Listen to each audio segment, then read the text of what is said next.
අයිබන් යාලුවනේ අද මම වීඩියෝ එකක් අරන් එනවා කොරියාවේ වැඩ කරන මට හම්බෙලා තියෙන කිසුක්සාව මොන වගේද කියලා ඕගොල්ලොත් එක්ක බෙදා ගන්න. ඉතින් ওই බෑග්ග්‍රවුන්ඩ් එකෙන් පේන්නේ මං ඉන්න කිසුක්සා එක. ওই පේන කිසුක්සා එකේ තමයි මම ඉන්නේ. ඒ වගේම මේ පේන බිල්ඩින් එකත් අපේ කම්පැනියේම කිසුක්සා එකක්. අපේ ලංකාවේ කට්ටියයි වියට්නාම් කට්ටියයි ඉන්නේ. එක තට්ටු දෙකේ කිසුක්සා එකක්. උඩ තට්ටුවේ වියට්නාම් කට්ටිය ඉන්නවා. යට අපේ ලංකාවේ කට්ටිය ඉන්නවා. ඒකේ 10 දෙනෙක් ඉන්නවා. මේ පේන කිසුක්සා එක තමයි මම ඉන්න කිසුක්සා එක. මේකේ මාත් එක්ක 8 දෙනෙක් ඉන්නවා ඔක්කොම. ඒ වගේම කිසුක්සා එක අවට වීව් එක ගත්තොත් සේගි සික්තන් එකක් තියෙනවා, කොරියන් සික්තන් එකක් තියෙනවා ළඟම. ඒ වගේම පාරෙන් අනිත් පැත්තේ ওই පේන ගොඩනැගිලි ටික තමයි කම්පැනි එක. ඒ කියන්නේ අපිට කිසුක්සා එකේ ඉඳලා ඇවිදන් යන්න පුළුවන් දුරින් තියෙන්නේ මීටර් 100ක් වගේ තමයි කම්පැනි එකට තියෙන්නේ දුර. අවට වීව් එක ගත්තොත් එහෙම ළඟම තියෙන්නේ කොරියන් සික්තන් එකක්. තාම ගිහිල්ලා නැහැ. කොරියන් කෑම තියෙන්නේ. කොරියන් කෑම වලට එච්චර ආස නැති හින්දා ඉතින් ගියේ නෑ. ඒ වගේම 7-11 එකක් තිබිලා තියෙනවා මෙතන මේ පේන බිල්ඩින් එකේ. ඒක අයින් කරලා අවට වීව් එක ගත්තොත් එහෙම ওই වගේ වීව් එකක් තමයි තියෙන්නේ. මෙන්න මේ විදිහට තමයි වීව් එක. ලොකු කැලයක් එක කන්දක් තියෙනවා. දැන් නම් මේ දවස්වල සීත කාලේට පරිසරය හුරු වෙන හින්දා සේරම ගස්වල කොළ හැලිලා සීත කාලේට පරිසරය අනුවර්ධනය වෙමින් තියෙන්නේ. ඔහොම තමයි අවට වීව් එක. මේ නතර කරලා තියෙන වාහන ඔක්කොම අපේ කම්පැනියේ අපිත් එකට වැඩ ගන්න කොරියන් අය එන වාහන තමයි. මේ ඉතින් අපිත් එකට වැඩ ගන්න කොරියාවේ කම්කරුවෙක්ගේ ජීවිතේ ඉතින් හිතන්න පුළුවන් මේ වගේ වාහනයකින් එනවා කියන්නේ අපිත් එකට වැඩ ගන්න කට්ටිය තමයි. එයාලා එන වාහන තමයි මේ තියෙන්නේ. පාකින් ඒරියා එක කම්පැනියේ. ඒ වගේම අතන උඩක් තියෙනවා කම්පැනියේ පාකින් ඒරියා එක. එතන අනිත් අයගේ වාහන තියෙනවා. එතන ඉඩ මදි වුණාම මෙතන ඇවිල්ලා නතර කරගන්නවා. මේ ඔක්කොම වාහන ඉතින් අපිත් එකට වැඩ කරන අපි වගේම අපිත් එකට වැඩ ගන්න කම්පැනියේ කම්කරුවන්ගේ වාහන. ලංකාවේ ඉතින් ලෝන් එකක් ගහලා එහෙම කරත් වාහනයක් ගන්න අමාරුයිනේ. ඉතින් ලංකාවේ টොප් ලෙවල් එකේ ජොබ් එකක් කරන කෙනෙක්ට අරෙන්න අපි වගේ කෙනෙක්ට ඉතින් මෙන්න මේ වගේ තමයි ස්මාර්ට් දොරක් තියෙන්නේ. පාස්වර්ඩ් එක ගහලා දොර අරගෙන ඇතුළට ආවට පස්සේ මෙන්න මේ වගේ view එකක් තියෙන්නේ. මෙහෙම ඇතුළට එනකොට සෙරෙප්පු ගලවලා තියන්නේ ඒරියා එකක් තියෙනවා. ඉතින් මෙතනට ආවට පස්සේ මෙහෙම සපත්තු සෙරෙප්පු ගලවලා ඒව තියන්න ෂූ රැක් එකක් තියෙනවා. මේ අපි හැමෝගෙම සපත්තු තමයි තියෙන්නේ. ඉතින් කොහේ හරි ගමනක් යනකොට දාන්න යන සපත්තු තියෙනවා රැක් එකේ. ඊට අමතරව කම්පැනියෙන් කම්පැනියේ වැඩට දාන්න සපත්තු තියලා තියෙනවා. ඒව තමයි මෙතන ගලවන්නේ. ඉතින් එළියට දාන්න යනකොට එක සෙරෙප්පු දෙකක් සාලේ කාමරයට පාවිච්චි කරන්න එක සෙරෙප්පු දෙකක්.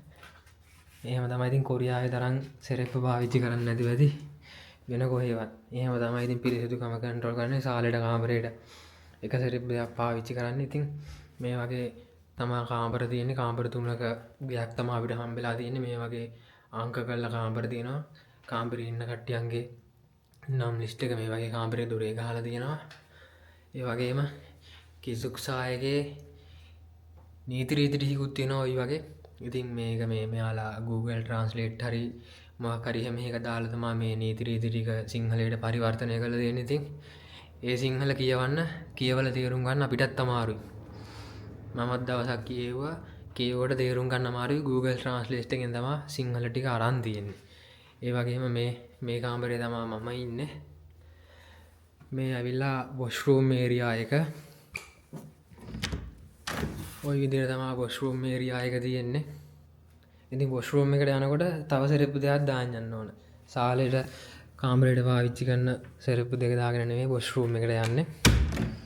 ඒකයි මම කිව්වේ කොරියාවේ වැඩ කරන අපි වගේ සෙරෙප්පු පාවිච්චි කරන්නේ නැතුව ඇති කවුරුවත්. මේ දොරෙන් එළියට යනකොට සාලේ පාවිච්චි කරන්න සාලේට කාමරේට පාවිච්චි කරන සෙරෙප්පු දෙක ගලවලා තමයි එළියට යන්නේ. ඊට පස්සේ එතනින් එළියට යන්න අතන තියලා තියෙන සෙරෙප්පු මේ වගේ තමයි. මේ ඇවිල්ලා කිචන් ඒරියා එක. මේ තියෙන කිචන් ඒරියා එක. මේ ඇවිල්ලා ලිවින් ඒරියා එක. AC එකක් හම්බෙලා තියෙනවා. ඉතින් මේ දවස්වල සීතල හින්දා ඒක පාවිච්චි කරන්න රස්නේ කාලෙට වටිනවා. ඒ වගේම මේ වගේ ස්මාර්ට් TV එකක් හම්බෙලා තියෙනවා. ඊට අමතරව Wi-Fi router එකක් තියෙනවා. free Wi-Fi තියෙන්නේ. ඒ වගේම තමයි මේ වගේ security system එකක් තියෙනවා. ඒ කියන්නේ අපි ඉන්න මේ කිසුක්සායකට ගින්නකින් හරි මොනියම් දෙයකින් හරි හානියක් වුණොත් මේ alarm එක වදිනවා. ඊට පස්සේ ඒකෙන් රෑ වෙලාවක වගේ වුණොත් අපි ඇහැරෙනවා. ඊට අමතරව මේකෙන් alarm එකක් යනවා කම්පැනියේ security point එකට. එතකොට ඒකෙන් එයාලත් දැනුවත් වෙනවා මේකේ කිසුක්සායකේ මොකක් හරි ප්‍රශ්නයක් කියලා. මේ තමයි කිචන් එක. ඊට පස්සේ මේ වගේ ලොකු ෆ්‍රිජ් එකක් දීලා තියෙනවා. ඊට අමතරව රෙදි සෝදන්න වෙනම කාමරයක් තියෙනවා. මේ විදියට රෙදි සෝදන කාමරය. ඒකේ තියෙන්නේ වොෂින් මැෂින් එක තියෙනවා. ඊට අමතරව රෙදි වේලන මැෂින් එකක් තියෙනවා. ත්‍රෝම් කියලා. මේ විදියට රෙදි වේලන මැෂින් එක, වොෂින් මැෂින් එක, රෙදි වේලන මැෂින් එක දෙකක් තියෙනවා. ඊට පස්සේ මේ වගේ දොර අරගෙන එළියට බැස්සට පස්සේ පිටිපස්සේ view එක මේ විදියට තියෙන්නේ. මේ ගල් බැම්මෙන් උඩ තියෙන්නේ කම්පැනි එකක්. මේ ඇවිල්ලා පුංචි වගා බිමක් මේකේ අස්වැන්න නෙලලා දැන් ඊළඟ අස්වැන්නට වගා බිමේ බිම සූදානම් කරලා තියෙන්නේ. අර මම ඉස්සරහින් ඉඳන් වීඩියෝ කරනකොට පෙන්වුවේ සික්තමක් තියෙනවා කියලා. ඒ සික්තමේ හදන කෑම සේරම ඒකට ගන්න සේරම එළවලු ಜಾති මෙතනින් වගා කරලා ෆ්‍රෙෂ් එළවලු වලින් තමයි ඒ සික්තමේ කෑම ಜಾති හදන්නේ. තාම එක දවසක් ගිහින් කාලා බලලා නැහැ, try කරන්න ඕනේ. ඉතින් ඒ වගේ තමයි අපිට හම්බෙලා තියෙන කිසුක්සායක. මේ ඇවිල්ලා ෆ්ලෝ හීට් සිස්ටම් එක හයි කරලා තියෙන්නේ මෙතන. එහෙම තමයි තියෙන්නේ. ඉතින් මේ දවස්වල ෆ්ලෝ හීට් එක පාවිච්චි කරගෙන ඉන්නේ. කියන්නේ ෆ්ලෝ හීට් එක ඔන් කරන් ඉන්නේ. සීතලයි එළියේ ඉන්න අමාරුයි. අවුවත් හොඳට තියෙනවා. නමුත් සීතලයි. ඒ කියන්නේ ඉතින් අපිට සීතල එහෙම ලොකුවට පුරුත් නැහැ නේද? සීතලයි. ෆ්ලෝ හීට් එකත් පෙන්වන්න මේ පොළව රත් වෙලා තියෙන්නේ දැනටත්. මේ තියෙන්නේ ෆ්ලෝ හීට් එක. දැනටත් ඔන් එකේ තියෙන්නේ.